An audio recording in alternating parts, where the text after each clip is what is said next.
Oi, pessoal. Então, esse aqui é o Drop 04. Provavelmente vai ter um Drop 05. Tomara que não tenha um Drop 06, tá? Mas vamos lá.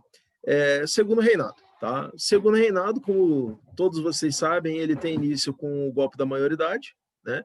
E ele termina com um outro golpe, que foi o da proclamação da República. Bem, vamos lá. O que a gente pode falar sobre o segundo reinado? O segundo reinado, ele foi uma era de estabilidade, né? Depois de uma série de acidentes de percurso ao longo do primeiro reinado do período regencial, crise econômica marcada por déficit econômico, vem um segundo reinado que começa com o golpe da maioridade, você já sabe o que foi, e o segundo reinado, politicamente, ele é marcado pelo antagonismo entre liberais e conservadores, né? Agora organizados como partido, né? Partido Liberal, Partido Conservador. E, assim, no início do primeiro reinado, vai se dar a consolidação do império, né? Então, por exemplo, a Revolução Farroupilha ela vai ser derrotada em 1845. Em 1842 explodiram duas revoluções liberais, não é coincidência, né? Os liberais eles eram meio anti-establishment, né? Em Minas e São Paulo. Em 1847, uma outra revolta liberal que foi a Revolução Praieira, 1848, perdão, explodiu, né? Em 1848, que foi a última, né? Então nessa década de 1840 se dá a consolidação, tá? do Império, né, propriamente dito, especificamente do Segundo Reinado, e as décadas de 1850 e 1860 elas são consideradas o auge socioeconômico do Império, ok? E aí, como é que se dá essa consolidação? Em primeiro lugar, com a derrota dos liberais. Os liberais são derrotados pelos conservadores. Só que os liberais eles passaram a participar do jogo político a partir da década de 1840. Como? Aceitando os termos dos liberais, dos conservadores. Tá? Então, por exemplo, vamos lembrar, os liberais eram críticos do poder moderador.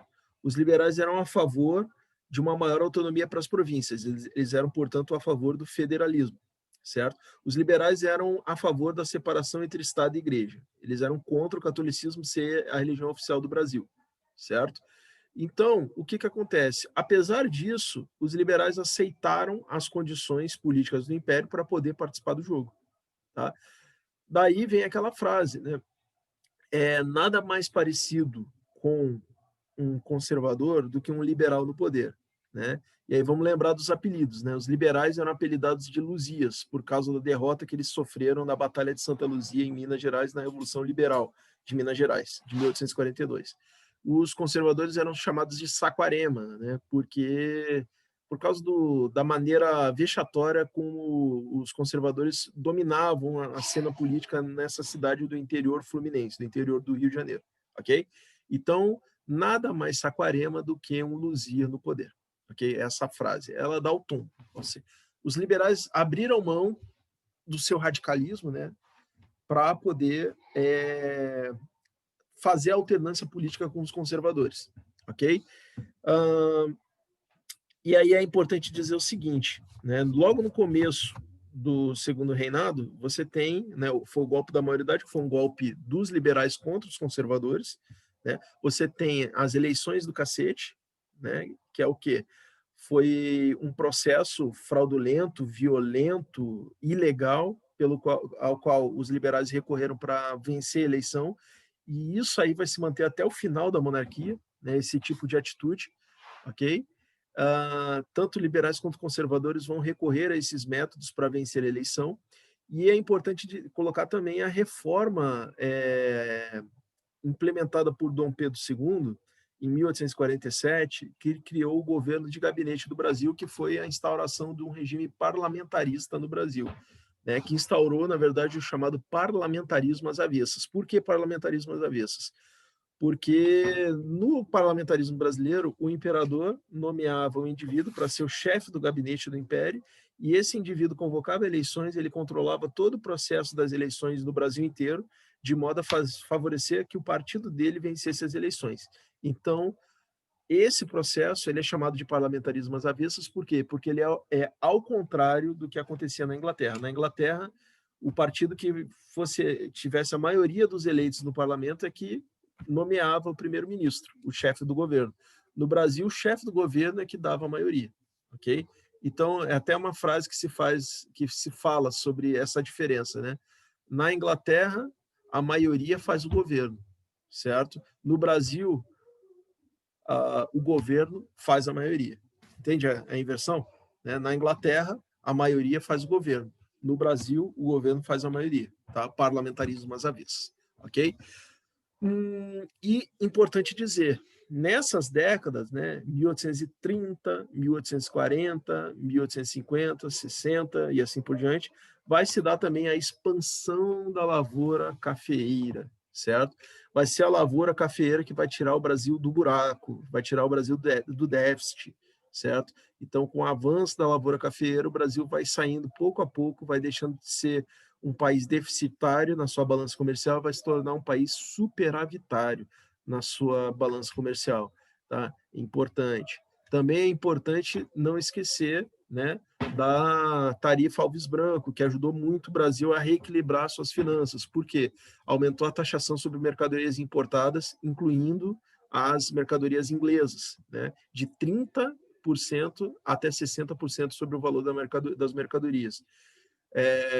Lembrar também que isso deu início a uma crise política com a Inglaterra, que a Inglaterra começou a pressionar o Brasil para voltar atrás ou então para abolir a importação de escravos. Né? Então, vai haver o Bill Aberdeen, né? Toda aquela pressão da marinha inglesa sobre os traficantes de escravos brasileiros, até que em 1850 veio a Lei Eusébio de Queiroz, que definitivamente proíbe a importação de escravos pelo Brasil. Tá? Vale lembrar que já houve uma proibição de importação de escravos pelo Brasil na época da regência, foi a Lei Feijó, que ficou conhecida como Lei para Inglês Ver, porque ela nunca foi aplicada, ela nunca funcionou na prática, ok? De 1831, essa Lei Feijó. Mas, enfim, voltando ao contexto do Segundo Reinado, ok?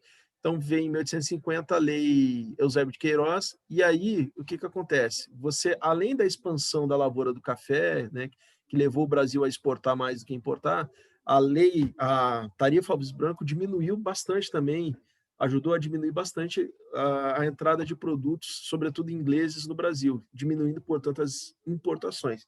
E isso, de uma forma geral, ajudou ao início do processo de industrialização brasileira. Por quê? Porque, dada essa condição favorável de tarifas alfandegárias, né, altas, né, e mais o capital que passou a sobrar aqui no Brasil, que é o capital gerado pelo tráfico de escravos, que não podia mais ser reinvestido no tráfico de escravos, esse capital passou a ser investido na indústria. Então, favoreceu o início da industrialização do Brasil a partir de 1850. Tá?